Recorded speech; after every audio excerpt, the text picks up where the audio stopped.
Исәнмесез, эфирда яңалыклар чыгарылышы, студияда Лилия Гатина, алга таба койбір темалар турында кыскача. Бір кішіге қаршы түркім білән 22-ші колокольчик балалар бақшасында гадәттән тыш хәл килеп чыккан. СВО башланганнан бирле активистлар 6000 окоп шәме ясаганнар. Шолы волонтерлары сугышчыларга гуманитар ярдәм җыюны һәм җибәрүне дәвам итәләр. Шәһәр халкының расланган яңа маршрутларга шикаятләренә соң матбугат конференциясе оештырылды. Халыкның тәнкыйтенә һәм сорауларына башкарма комитет җитәкчесе җавап бирде. Фәрит Салахов сүзләренчә, күчереп утыру проблемасын юл билеты ярдәмендә хәл итәргә мөмкин. Ул инде эшләнә һәм 1 февральдән эшли башлаячак. Шунысын да билгеләп үтәргә кирәк, яңартылган маршрут җилләре буенча шикаятләр республика рәисе Рөстәм Миңнеханов исеменә дә килгән. Толырак хәбәрчебез материалында.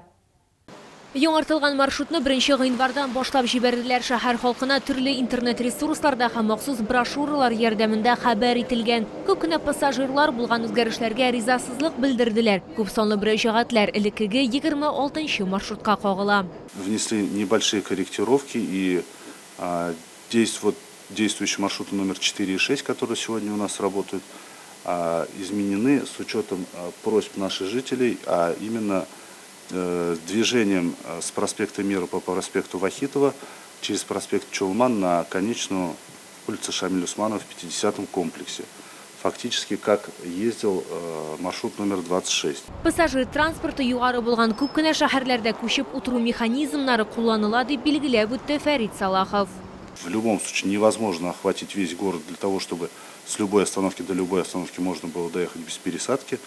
Наша задача была минимизировать количество пересадок, и мы этой задачи достигли. Нәкъ менә шуның өчен шәһәрдә лимитсыз юл йөрү билеты күрсәтеләчәк. Ул Чаллы халкына 2400 сумга төшәчәк. Трамвай өчен дә шундый ук бәя булачак. Җәмәгать транспортына берләштерелгән билет өчен аена 3600 сум түләргә туры киләчәк. Юл йөрү билетын шәһәрнең барлык районнарында да сатып алырга мөмкин булачак. 40-ка якын сату ноктасы планлаштырыла. Моннан тыш аларны банкларда һәм почтада алу мөмкинлеге булачак. Лилия Гатина, Елена Камалова, Сергей Вильданов, яңалыклар. Бір кішіге қаршы түркім білән текшеру комитеті тренировкада баланы қыйнаганнан соң җинаять эше кузгаткан. Гадәттән тыш хәл 22-нче колокольчик балалар бакчасында килеп чыккан. Республиканың бала хокуклары буенча вәкаләтле вәкиле Ирина Волынец та вазгыятьне игътибарсыз калдырмады. Толырак халдагы материалда. Бу видео кичә социаль челтәрләрдә яшен тизлеге белән таралды. Кадрларда күренгәнчә мәктәпкәчә яшьтәге балалар идәндә яткан малайны типкәлиләр. Янәшәдә балаларның гамәлләренә чик кую өчен бернинди чара күрмәгән тренер басып тора. Мэрия матбугат хезмәтендә хәбәр итүләренчә, гадәттән тыш хәл узган елның октябрь аенда булган. Ул вакытта ата-аналар һәм клуб җитәкчесе арасындагы конфликт җайга салынган. По инциденту, произошедшему в детском саду «Колокольчик», по поручению мэра города Наиля Магдеева проводится служебная проверка. По ее результатам будет принято решение о действиях руководителя дошкольного образовательного учреждения. Татарстан Республикасының бала хокуклары буенча вәкаләтле вәкиле дә әлеге хәлне игътибарсыз калдырмады. Ирина Волынец вазгыятьне шәхси контрольна алды. Омбудсмен сүзләренчә, тренерның мондый тәртибе бернинди кысаларга да сыймый һәм һөнәри яктан да ул биләгән эшчәнлек вазифасына туры килми.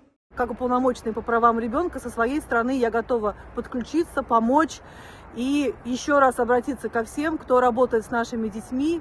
Ни при каких обстоятельствах нельзя физически воздействовать на ребенка, тем более инициировать вот такую травлю, избиение со стороны сверстников, потому что это также психологическая травма для тех детей, которых заставили избивать другого ребенка.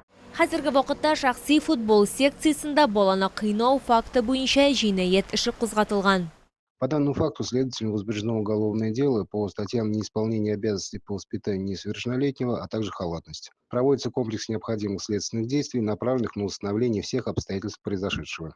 Җинаять эшен тикшерү барышы һәм нәтиҗәләре шулай ук шәһәр прокуратурасында контрольгә алынган. Лилия Гатина, Кирилл Хабзей, яңалыклар.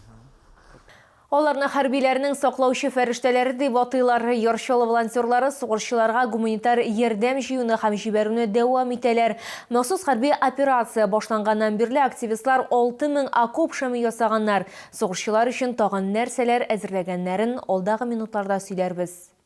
Biz birge волонтерлар инициатив төркеме хәрби хезмәткәрләргә СВО башланганнан бирле ярдәм итәм. Штаб белән 38-нче комплекс территориаль үзидарә рәисе Фидия Минхаҗиева җитәкчелек итә. Аңа битараф булмаган шәһәрдәшләр һәм депутатлар ярдәм күрсәтә. Активистлар командасы азык-төлек, кием салым, медикаментларны госпитальгә җыя, сугышчылар өчен окоп шәмнәре ясый. Шул ук вакыт эчендә алар 6000 окоп шәме ясаганнар. Вот принесли целых 2 корзины рыбные консервы, принесли домашнюю лапшу.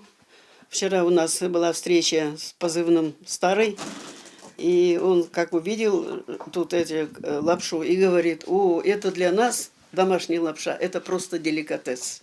Активистлар 3 төркемгә бүленеп 2 сменада эшлиләр. Берәүләр окоп шәмнәре ясау белән шөгыльләнә, икенчеләре тегәләр гуманитар ярдәм җыю белән шөгыльләнәләр. Ну, наверное, я выражу мнение всех, чтобы все это поскорее закончилось, чтобы мамы, жены, дети дождались своих мужей, отцов, сыновей, чтобы как можно скорее воцарилась вот эта идиллия семейная. Моннан тыш һәр посылкага волонтерлар 53-нче һәм 54-нче мәктәп укучылары язган хатларны да куялар. Аларны адреслы да госпитальләргә дә җибәрәләр. С нашего дома есть у нас позывной Саха. Он уже как бы мой, родной сын. Я его принимаю. Вот я всегда ему пишу письмо от нашего дома. Волонтерлар сүзләренчә, алар киләчәктә дә уртак җиңү өчен бөтен көчләрен куячак. Лилия Гатина, Сергей Вильданов, яңалыклар. Бу сезгә җиткерәсе соңгы мәгълүматыбыз иде. Мин Лилия Гатина, сезнең белән сау булашам. Исән-имин булыгыз.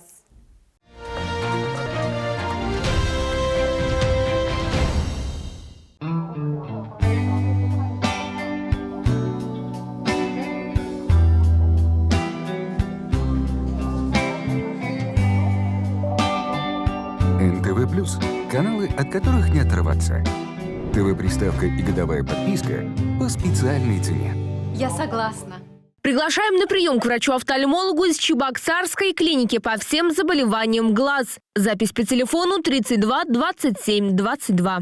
Магазин верхней одежды Snow Image. Стильные фабричные пуховики, куртки, ветровки. Всегда в наличии от 34 по 64 размеры. Приходите и создайте свой образ. Город Набережные Челны, торговый центр Арзан, 1-й этаж, 195 и 174 павильоны.